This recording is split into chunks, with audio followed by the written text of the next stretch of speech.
Hello there, and welcome to episode 59 of JagaVision.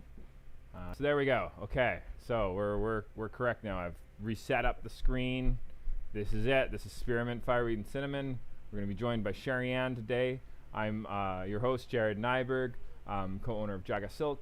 You can go onto our webpage, jagasilk.com, and you can always check out what's coming up next. You can join the newsletter, etc. And you can participate in these sessions. We do these every Thursday. 59th week started right at the beginning of the pandemic, and it's been quite an interesting opportunity to connect with people, albeit virtually, and really learn a lot. It's been very educative, and it's also an opportunity to share what we learn with everybody too. So every episode I like to start the sessions off with a tea that I've never had before. So I'm going to do that, and at the same time I've started to get some questions that people have been asking, and I thought it would be a good opportunity to answer those questions. So if you do have questions about tea, and if we happen to know the answer, you're probably going to find that if it's matcha related, it's more likely that we'll have a better idea of a response, etc. But we'll do what we can for anything really tea related. So I'm going to be drinking a Luo Keng. So this Luo Keng is from, I actually have no information on it. Should be interesting. I'm going to only do this if you're drinking tea alone and have washed your hands. Okay. So this is what the leaves look like. They look actually pretty awesome.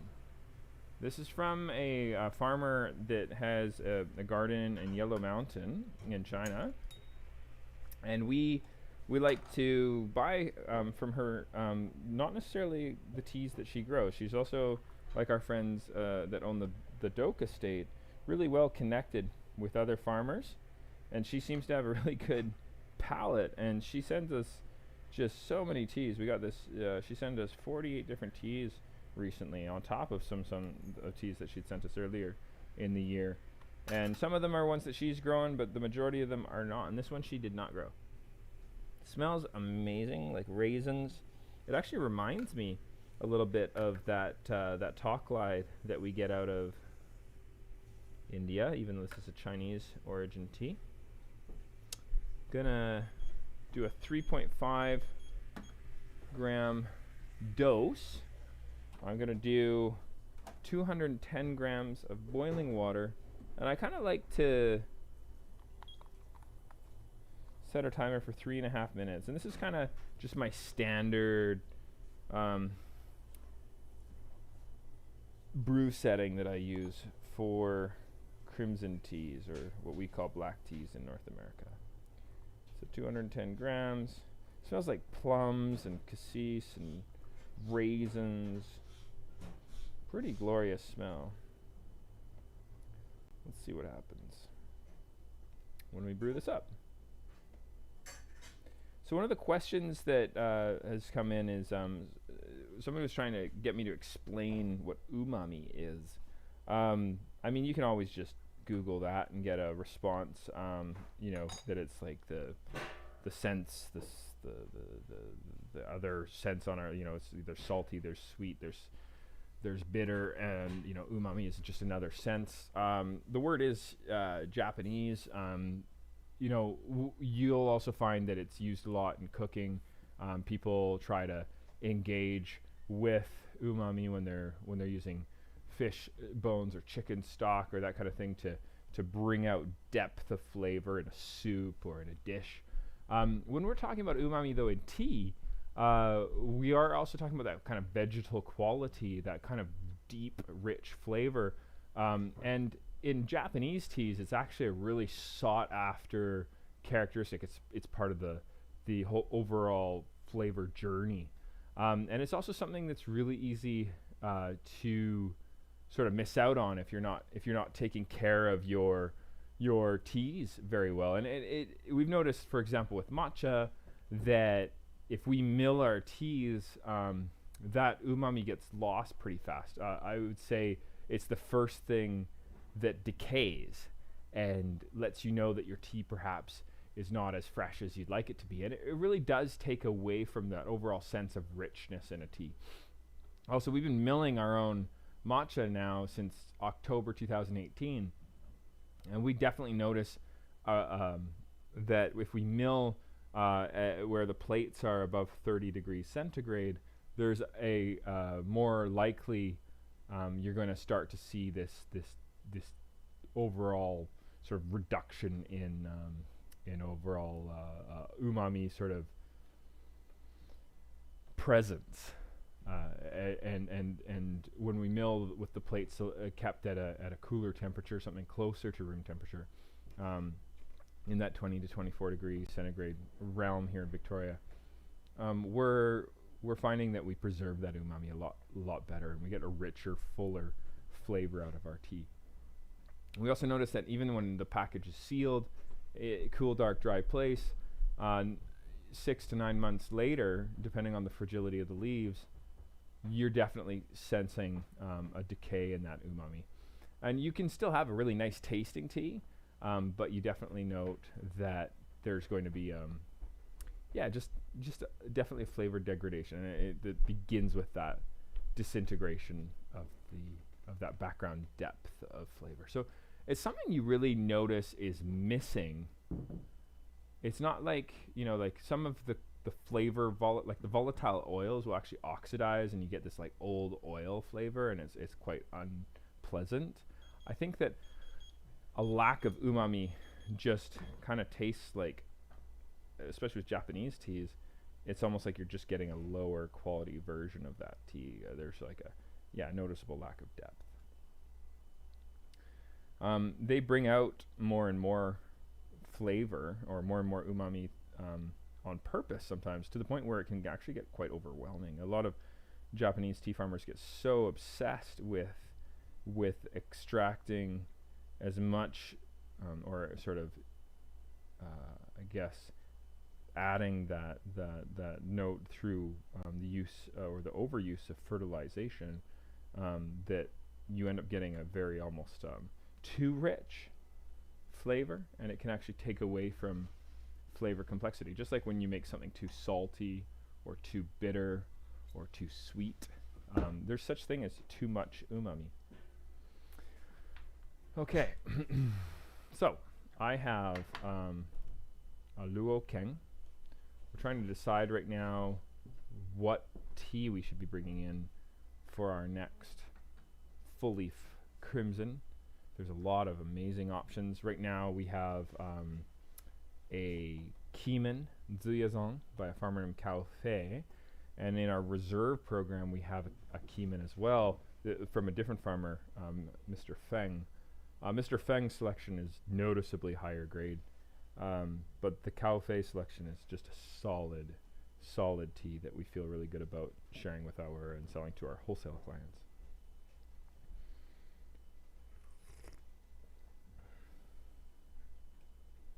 Okay, yeah, there's some good background depth.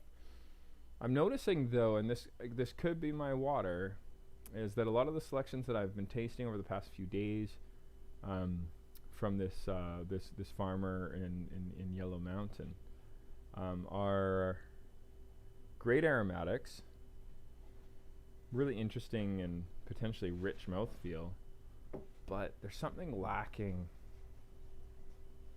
when it comes to that richness of flavor. It's not umami, not in this case. It's just like kind of like a mouth feel.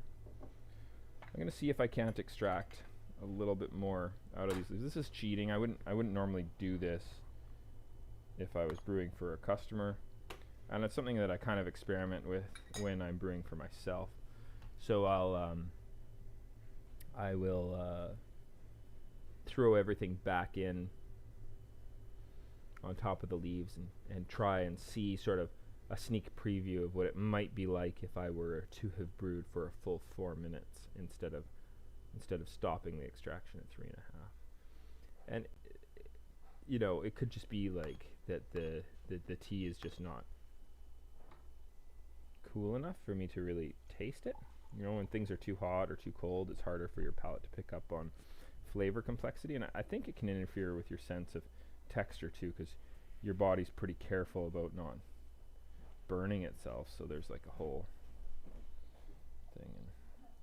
And my wife always reminds me the golden drop, so you got to get that golden drop out of the leaves. It's all that flavor that really just hangs out in those last few drops. Big difference if you can try and get as much of that final squeeze out of those leaves. It's going to make for a noticeable improvement in your sense of the tea.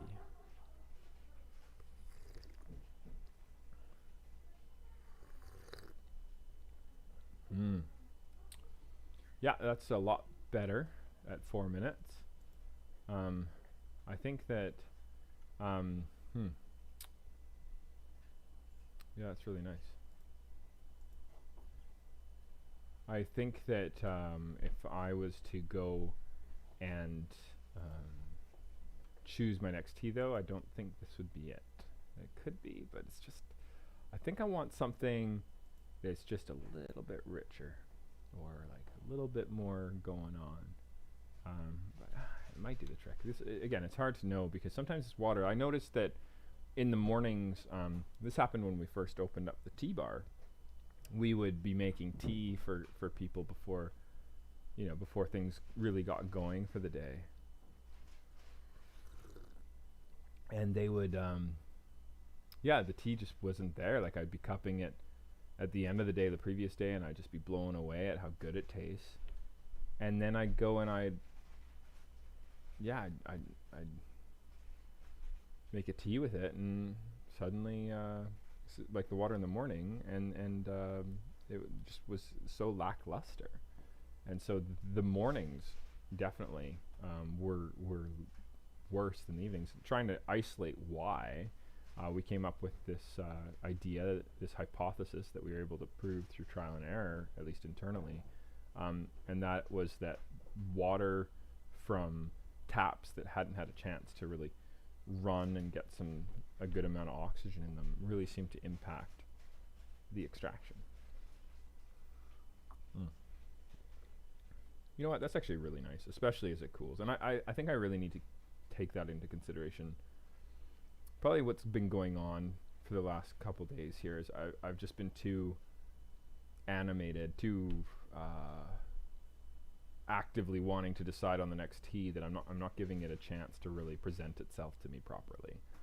I think what I need to do here is just chill out,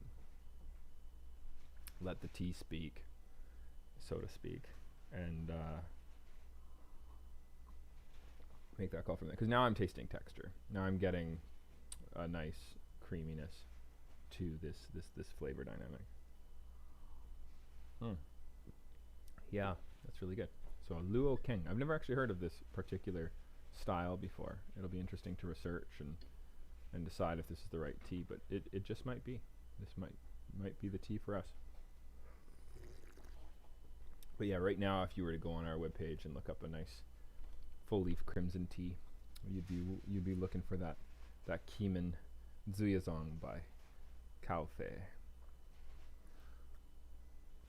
If you're interested in our reserve selections, they're basically the teas that we don't sell to our wholesale customers. Not because there's some sort of rule against it. If they really want some, we can totally send it their way. But they're just really expensive. So when we're serving them here at the tea bar, we're talking about teas that are $10, $22. We even have $100 a cup teas, and that can be a little bit challenging to sell as a cafe. I personally think that it's totally doable. I think if I went to a cafe and I saw an $18 gyokuro on the menu, I think that would be pretty cool. But I would hope that it'd be done really well. So maybe it's a question of confidence. Who knows? I think it's mostly belief. If you believe it will sell, that people will buy it because it's good, it will happen. And you just gotta actually be putting teas out there that are worth it, right? Yeah, I think this one would work really nice. So the more I'm kind of hanging out with it, the more I'm really enjoying it. I think a 4-minute brew time is definitely ideal. that's really nice. Okay, so moving on. Gonna see if Sister Speak, and let's see if I can't get her on. So give me a moment as I get my guest. Okay, so Sherri Anne will be joining us shortly. She just wrapped up her show. If you're interested, you should go and check out her performances. She does. She just finished her 3rd studio album recording, which is pretty cool. And I don't know when the release is going to be for that, but I think it was. There's still stuff going on in terms of mastering and all that, so I'm sure it's a little bit of a ways away, but pretty cool stuff. Okay, so we're gonna brew up some spearmint, fireweed, and cinnamon. I don't have any mason jars, but if you have a mason jar, you should totally use it. You can also put a sieve on top. What I'm going to do is, because of a lack of mason jar, I'm going to brew in one of our beakers. I like to do a little bit of preheating, and then I like to dose right into the beaker. So I'm going to throw some spearmint, fireweed, and cinnamon.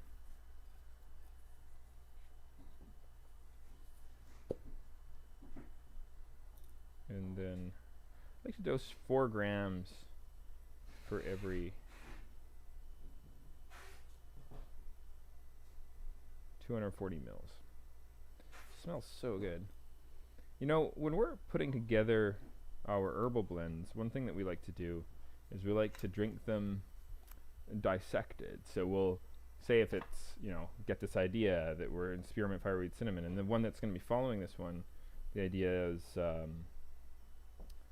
was peppermint with yuzu and elderflower, which I'm really excited about. We like to kind of taste them in their component parts, get a sense of what each herb brings to the equation. And what we've learned from that is for example, peppermint, way more menthol than spearmint. And so if we're going to use spearmint in a blend, we'll use much more of it than we would if we were going to use peppermint. And we're going to have a similar flavor kind of dynamic, or not a dynamic, but yeah, a similar amount of menthol. Oh, looks like we're joined by our guest. Hello. Hello. Sister Speak. Hi. Hey, how's it going? Hey. Awesome. Welcome to JagaVision. Thank you. We're on episode 59, if you can believe it. It's kind of really awesome. Yeah, it's been that active, so pretty exciting. 59. I just moved a plant and I spilled it all over the computer and my camera. Oh, that's exciting. Yeah. I was brewing tea this morning, and I managed to create a puddle in my keyboard. Oh, really? But it works. Well, I don't know. My keyboard too. I just did that, so hopefully it all still works. It's funny. So I know you. So Sherri Anne, we were talking about what tea to brew, as I was explaining to her that my guest that I thought I had scheduled for today, unfortunately, through my own misunderstanding, it turns out, I had scheduled for next week, which works out. And it's going to be exciting to have him on. We're going to be doing some beautiful okumidori tencha and some okumidori matcha. But for today, as a last minute sort of change, we're going for the spearmint, fireweed, and cinnamon. And it's kind of an interesting time to do it because, Sherri Anne, this tea is about to disappear. We've had it for quite a long time. No. You know what's crazy? I just finished. I had it on the trip in case we had it on the show. Mm-hmm. And I just finished it the day before we arrived in quarantine. Because I was like, oh, if we were going to do it. We would have done it. And if we were going to do it, then Jerry could totally just drop some off, right? But you know what I did? I drank it like the entire trip home. Awesome. And also I have already pre-brewed the Singer's Delight. Yeah, you have. Awesome. Cool. I've been drinking it all day. And Singer's Delight, we should totally throw this out there as something that, we were talking about it with Ratio. We had Andrew and Jimmy on, and they do a cold brew of it in Vernon. And it's doing really well, and it's a blend that we actually created with Sherri Anne, with Sister Speak, and it's so if you're grabbing that package from us, know that it's designed with the singer in mind, and you were drinking it during your album recording. It worked 12 hours of recording vocals with just like 5-minute breaks. Wow, eh? And I drank 2 of these. Just throughout it, and then it's like a lozenge. Hey, you just get this nice coating on the marshmallow root. Really does its it was magic. Incredible. It is incredible. Like, I'm serious. I'm not trying to be an ad. Like, I've got a lot of singer teas, and I was kind of just experimenting. I was like, I wonder if this really works. Yeah, and you were like, proof is 12 hours is there. 12 hours. Yeah. I've never sang for 12 hours in my life until this last month. That's amazing. That's cool. Yeah. And you credit a lot of that to the tea. Yeah, I mean, I was drinking a lot of water, and I had some coconut water, but the big thing was my voice was starting to get tired. I would just be quiet, and I'd just drink a bunch of this. That's awesome. Cool. Yeah, and that's a blend of honeybush, which is really good for breathing. It actually good, rooibos and honeybush are both very good for helping with colic in small children. And then the marshmallow root, of course, it's like licorice root, and it has this really nice like coating that it does. It's kind of slimy when you make it on its own. And then you got that raspberry leaf, which is a tonifier for the blood. It's also good for building up your immunity. So, it's good for your skin. Yeah, and it's good for your skin. So it gives you that healthful glow. So. And the fireweed and cinnamon was the other one I'd have like at night. Nice. Okay, and which is what we're having right now. That's interesting because menthol is a mild stimulant. I would also have it in the day when I wake up, like cold brew it. The reality is, I don't know about you, but like I've never had a mint tea keep me up at night, like ever. Me neither. Yeah. And they say that about rooibos as well, that it's a natural stimulant. I have not heard that. That's interesting. I know that people. I think that actually I have heard that, and I've heard that the literature out there is that what makes you feel like you're waking up with rooibos and honeybush is more the mineral quality of it, like kind of bringing balance to your system and making you feel more like healthful, and also that it's thirst quenching. Like when you drink liquid, you're gonna feel a little bit more awake than before you drink liquid. So there's that. But with menthol, there's like I could be wrong. They might find in a few years or less that there is an actual like technical stimulant quality to rooibos and honeybush, but there is a technical stimulant quality in menthol, which is in a much higher quantity in peppermint than it is in spearmint. I was just saying before you came on that whenever we use peppermint in a blend, we use way less of it because you get so much more menthol out of the same amount of mass than you do spearmint. It's also a little bit drying for the vocal cords, so I didn't necessarily have it during recording. Makes sense. But it was so good when we were working after the 12-hour studio sessions. Mm-hmm. I drank through all the Singer's Delight. Right. No, we switched over to the Fireweed cinnamon, and it was super hydrating in the day. And we had 12 hours closing out all our storage spaces in California. Wow. We did 12-hour days like right out. We had one day off in the span of. We had one day off. I had 2 days off the whole time I was there. Amazing. Okay. Jeez. Yeah, you worked hard. Yeah, I was kind of watching that, and I know you weren't able to make it on. You were just like a brief, like hi bye for most of the episodes in May, if at all. Yeah, it looked pretty slam busy. But it's great to have you back, and I'm glad that the tea has been able to. I don't know if you knew this, but the cinnamon is from an organic farm in Ceylon, in Sri Lanka, I should say. Ceylon. Oh, cool! I didn't know that. And then the spearmint and the fireweed are from a farm north of Edmonton in Alberta, Canada. And it's grown off-grid, solar-powered farm. And so that the marshmallow root and the raspberry leaf in the Singer's Delight blend are from the same farm. And the farmers' names Eckhart and Elizabeth. They do a great job. I was talking to Eckhart. He learned from, I believe, his father, might be his grandfather, about sort of the idiosyncrasies of preparing herbs in a way that they're more potent with their volatile oils, and aromatics and all that. And he said a lot of it is when like if you dry it, and you dry it well out of the sun, right? Like you don't want it in sunlight when you're drying it.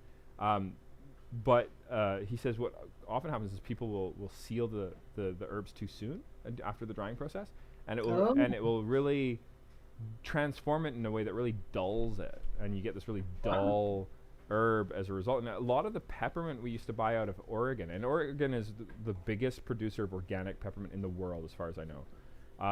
But the peppermint we get from Elizabeth and Eakhart is just so next level in terms of just aromatic intensity. I can use way less and get way more out of it in terms of that flavor intensity. It's mind blowing. Wow.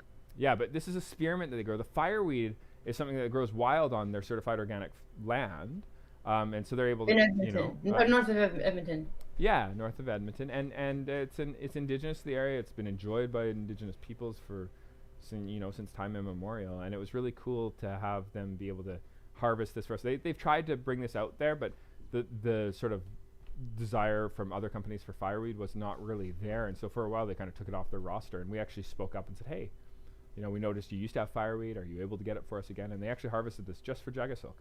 Whoa! When are they gonna have it again? So you said this tea is gonna be no longer. It's a seasonal tea, right? It's a seasonal tea. We used up all the fireweed. We'll probably not have it again at least until 2022. A blend that has fireweed in it, because we got to kind of speak up in advance and be like, hey, we'd like some fireweed. Yeah, but it's didn't we used to pick fireweed in the wild with? I don't think so. Yeah. No, different. There was huckleberry. There was a lot of broom patches we walked through, and we didn't know that broom is a genetic relative to the rooibos and honeybush plant at the time. Yeah, that's right. But it's interesting I think there's an opportunity there for sure to kind of pick an invasive species and perhaps turn it into something really cool. So yeah. Are you having a hot or cold? I'm having this hot, yeah. And I'm having this cold. We make this for our oh, that's nice. I've been having a lot of caffeine dialing in. I got an espresso machine that's pretty fancy recently, and we drink a shot of matcha from every single kilogram that we mill, just to keep our finger on the pulse, so to speak, in terms of flavors that are coming out of our mill. And so we end up having a lot of caffeine in a day. I find actually having a matcha with an espresso helps calm me down. The espresso can be a little bit jarring, and starting to sound like an addict. Yeah, I'm just kidding. I know. But the matcha, there's that L-theanine that. I'm just kidding. Well, No, it would. The L-theanine would probably counter the coffee. It seems to. Yeah, I don't get like a lot of people get like. And it's probably because my body's just gotten so used to caffeine, but I don't get that jarring effect from matcha at all. And I actually, I know some folks who get like heart palpitations when they have coffee, but they drink matcha and they're fine, Yeah, I get that. And when I have matcha, I'm fine unless I have too much. Then I also get a racing heart. Yeah. So it really does depend. I think when I had too much matcha was when I had 14 grams, but that's 7 teaspoons, right? Like that's insane. Ridiculous. And I just did that by accident. I was just drinking different qualities of matcha made into little macchiatos and tasting them along a line. And I just drank them. And I realized what I'd done after I'd had that many. And I was like, okay. My body was like, you're allowed to do it this time, but you're never allowed to do that again. That happened to me. Like the only time I ever had my heart race from matcha was when I used to make chocolate banana peanut butter smoothies and had matcha. Oh my. Okay. So it was like chocolate, like concentrated, really good quality cacao. Which has caffeine in it. Which has caffeine in it. And then I'd put like I for some reason I used to mix up the teaspoon with the tablespoon. I did a whole tablespoon of matcha. 6 grams. Okay. So that's more than I That's more than I ever had in a day. Yeah. And so it was in there, and then I had the whole smoothie. And I was like, ah! And there might have been, was there sweetener in it at all? Yeah, well, there was just from the banana, and there's a little oat milk in there, and the chocolate didn't have sweetener, but yeah, the bananas. I had like 2 bananas, like 2 full bananas.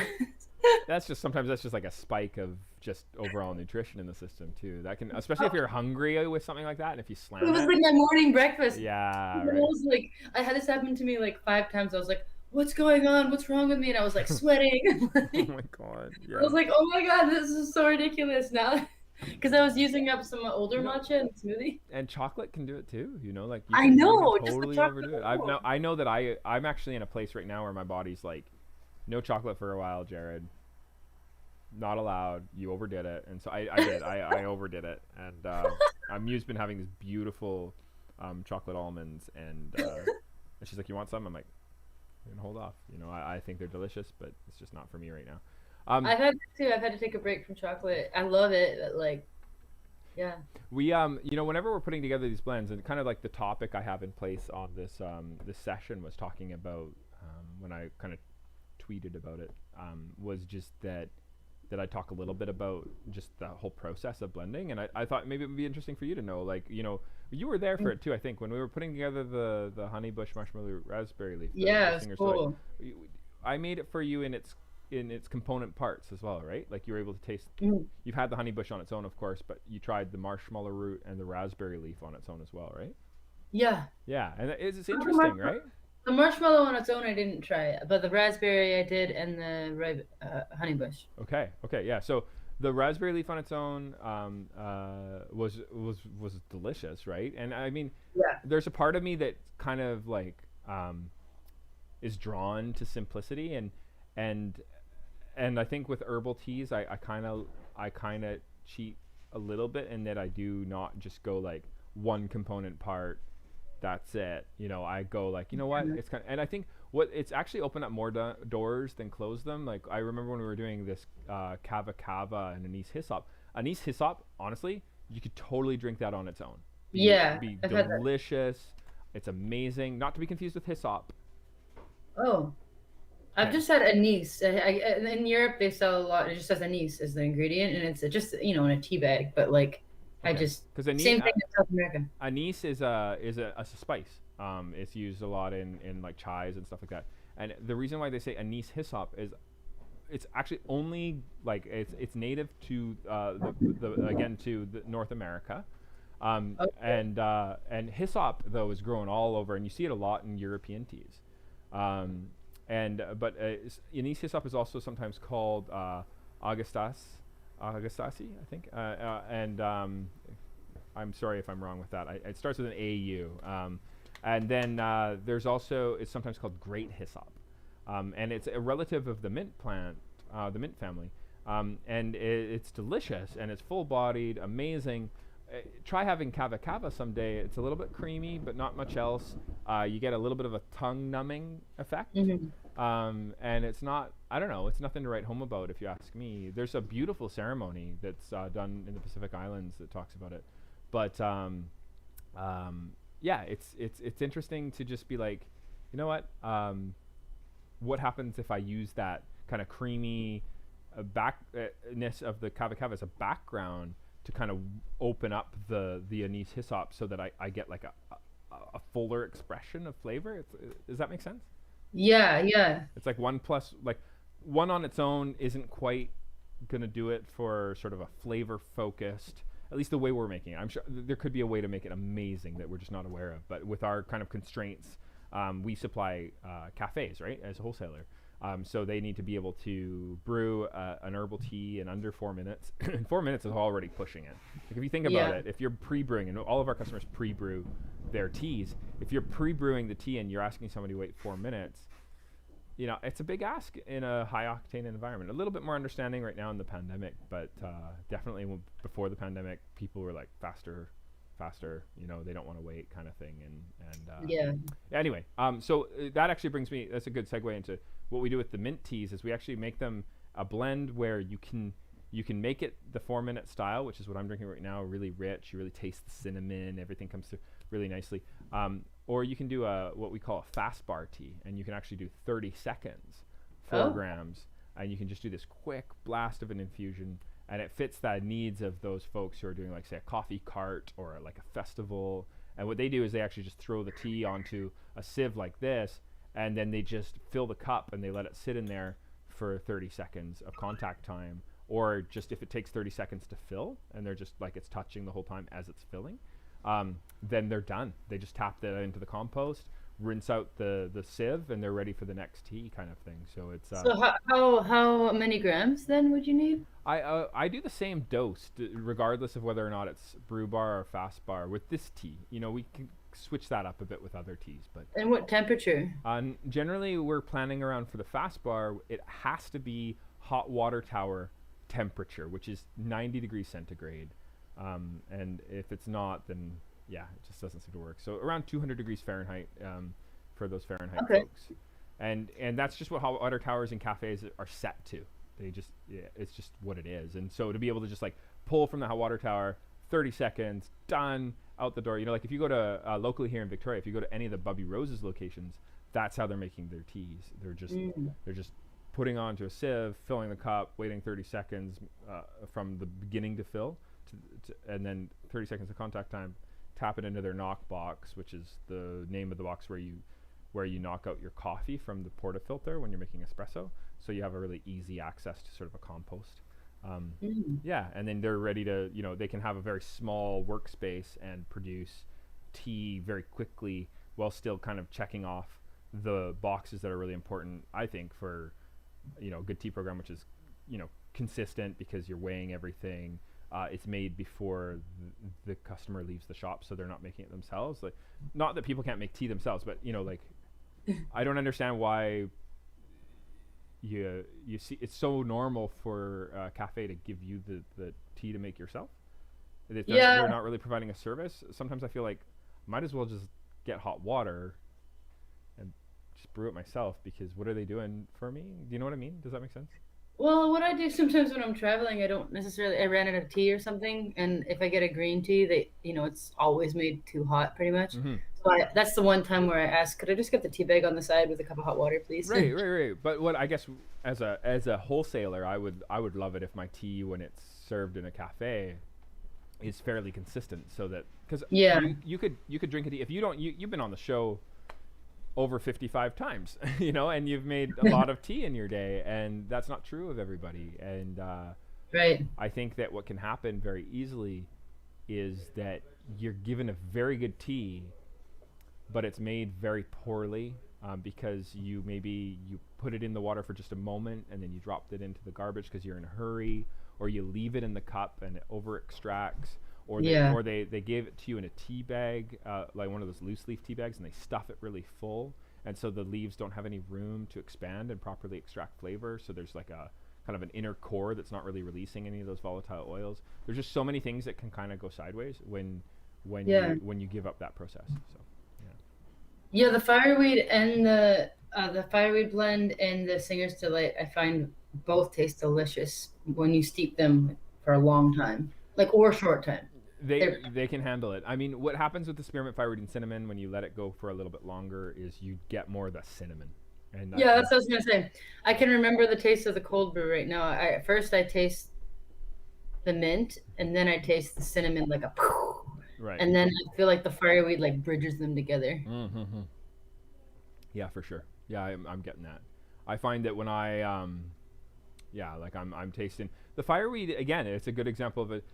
We did a show. Do you remember that show with John Patterson of Requiem Naturals, where he did different oxidation levels of fireweed? Oh yeah, that was so fun. That's actually what got me into it. Super interesting, right? Which was taking this idea of enzymatic oxidation, which is the process of browning teas and kind of after kind of breaking down some of the cell walls through crushing them, which is how you make tea. And applying that sort of process to a different botanical, in this case fireweed. And he kind of isolated it because he felt that the sugars in it and the tannins that were in it sort of made themselves available to this process in a way that might not. And when you say about leaving it in there for a really long time, I said tannin, but I don't know if there's much tannin in fireweed. I have to look into. I don't think there actually is. I haven't experienced it. Yeah, and I think that's what makes it the Singer's Delight and the Spearmint Fireweed Cinnamon possible to brew for a really long time, is that it doesn't have those astringents. Honeybush and rooibos are a great example too. You can just kind of leave them for a really long time, and they just improve. Licorice, whenever we have something like with licorice root in it, oftentimes those herbal blends will put 4 minutes plus. Do a minimum 4 minutes just to pull out a little bit of flavor from the heavier mass stuff, the roots or the barks that are in there, but you can take it longer. Yeah. Mm. I noticed that if I brew the only one that I find is if you brew it really hot Yeah. for a long time, Mm. Yeah. then it doesn't taste as good to me. That's But if it's at that 90 degrees, I can brew it for all day. awesome. Yeah, that's great. Yeah. Actually, we have one of our in the chat room a mention from Lorianne that it really helps with the discomfort of wearing a hospital mask. Is to drink this cold. Helps with when you get kind of coffee from kind of being uncomfortable with the mask situation. So, yeah. Oh, cool. Yeah, interesting. That's awesome. Cool. That is something to think about. Yeah, because it's very drying wearing a mask all the time. And Steve Shimilar That's awesome. says Haza Wazu Yazawi. That's his. Who says that? Steve Shimilar.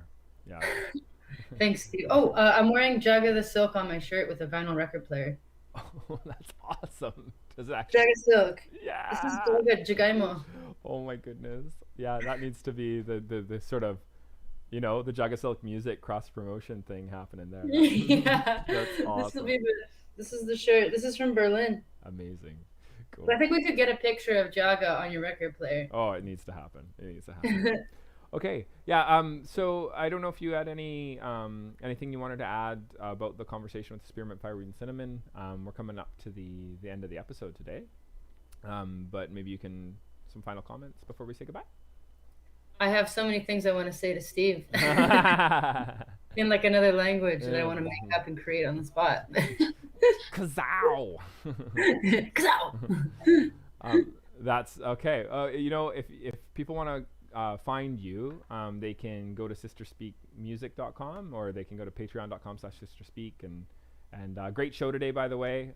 Viewers that are watching can find Sister Speak on Patreon live performances every Thursday, and you're part of our JagaSilk Music. You're a big leader in that, making the music happen.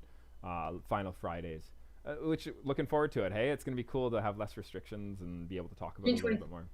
So yeah, we can actually promote it now. yeah, instead of it playing that more background music role, which it probably still needs to do a little bit, but at least we could talk about it a bit. So. Yeah, I think the big day they're talking about for being able to sort of move forward with a little bit more active promotion, as far as I understand, with music is actually more in July. So I saw that. Yeah, we'll see how that goes. Anyway, we're like on the cusp for this one, June 25th. And maybe you can tell them about. So also at the end here, you recorded your third studio album. Yeah. Where are we at in that process? Are we probably not dropping it tomorrow, but what are we? No, yeah, we finished all the tracking, all the vocals, all the guitars, and every instrument and all the parts. So it's thanks to various contributions, we are now moving into the mixing phase, and so we are going to be doing that, and then we'll really looking at releasing a couple singles in the fall, and then the full release being probably early 2022. Sweet. It's a long process to get everything ready for promotion and finalized and mixed and mastered. So tell me about all that work. Yeah. You know how that goes. I'm always just amazed at how fast you can do it, to tell you the truth. Like a year is incredible. Because it's not normal though. I never recorded an album in 7 days, I'll tell you that. Next level. Wow. Yeah. And I think it helped that you just you'd had time, hey? Like probably, do you think that the pandemic actually helped, like that time to just kind of be with your music and really focus on the writing process and get really tight with it, and also maybe the experience, all these years playing with your band to really come together really quickly and be able to deliver that in those 7 days? Yeah, I think it was all that. Yeah. Everything you just said, and even before going down there, it was a full month of preparation and recording demos and getting the structures and everything ready before we actually went into the studio. It was, and all the songs, I didn't purposely try to write a new album. It just kind of had time, so I'm working on songs, and we'll see, Yeah. And, but I will say, I'm not kidding when I say this. The tea has helped me so much this year, and even in the studio. So with singing, you don't want a lot of caffeine. So right. I waited till on that 12-hour day. I waited till the last hour, and then I had a matcha. There you go. Just to give And it you was some energy for that last delivery, hey? yeah, but other than that, I wanted to make sure I wasn't dehydrated in any way. Mm. And so I drank the Singer's Delight all day, and then at right around 11 p.m., I started getting a little tired, and I was like, this song isn't as like doesn't need to be as crisp. It's like a little more raspy anyway, so I'll just have a matcha and have more energy. That's funny. Yeah, a number of athletes that we work with tell us that the delivery of the feeling, like the matcha, it's supposed to last for roughly 6 hours, but it's after an hour. So if you want to plan for a run or something, they often say they'll have a matcha an hour before they need to perform. Yeah. Kind of interesting. Probably had it around 10 realistically, and then we went till midnight. Yeah. So that makes sense. So that just works right really well. Yeah, I was kind of worried you'd get the effects right as you were done. No, right. Yeah, no, I was asleep. Right after that, I was asleep within like an hour. Well, that's another thing. I did need to drive afterwards, so if it did last a little bit, it's perfect. It works out. Cool. All right. Well, thank you for coming on. Really appreciate your flexibility here with the change of plan. Next week, excited to have Jacob CF from Meetea, MEETEA in the Czech Republic. Cool. Will be joining us live from Czech. And then the following week, we're going to have Michael Isted of the Herbal join us. He's a leader in his field for kind of herbal cosmetics and herbal cocktails. Super amazing fellow, has an amazing book on using herbs in this way. So two really profound folks. Jacob, we met him when he was working with Pedro over at O5T. And since moving back to Czech, he started his own tea company, and he's been in tea for 17 years. So gonna be exciting to have Jacob on next week, and then on July 1st we're gonna have Michael Listed. So good times. Cool. Yeah, cool. So thank you for coming on the show, Sherri Anne. Really appreciate you making this time every week. It's super special. We always look forward to it, and we'll see you next week as well. And thank you so much. Okay, awesome. You take care. You too. Bye. Awesome. Okay, so that was Sherri Anne from Sister Speak joining us. You can go and find out details of our next shows on our webpage, jagasilk.com. If you're watching this on YouTube, or this is an archive version, if you click on the button below, there's going to be a subscribe button. We broadcast to Twitch, we broadcast to Facebook, we broadcast to YouTube Live every Thursday, 1 p.m. Victoria time. We'll hopefully see you next week and the week after. The July 8th Thursday is going to be a week that we are not live. So maybe if you're marking it in your calendars, that's a non-JagaVision week. But we should see you next week, the week after, and then we'll see you again on the 15th of July. So excited. Some really awesome shows coming up. Grab the teas online if you want. Spearmint, Fireweed, Cinnamon is going to be gone pretty soon. So if you are interested and you'd like to check out what we were drinking today, go on and grab some. And then for next week, we're going to be drinking Okamidori Okuda by Fujioka. If you want some, I'm sorry, it's already sold out. But we will always bring it back, so it'll be back in rotation. So you won't be able to drink it with us next week, but if you want something similar, I'd recommend maybe going for a Samidori blend by Takaki. Give you a sense of at least that level of quality of matcha right up there. Cool. All right. Well, thank you so much. Have a wonderful day, and we will see you next week.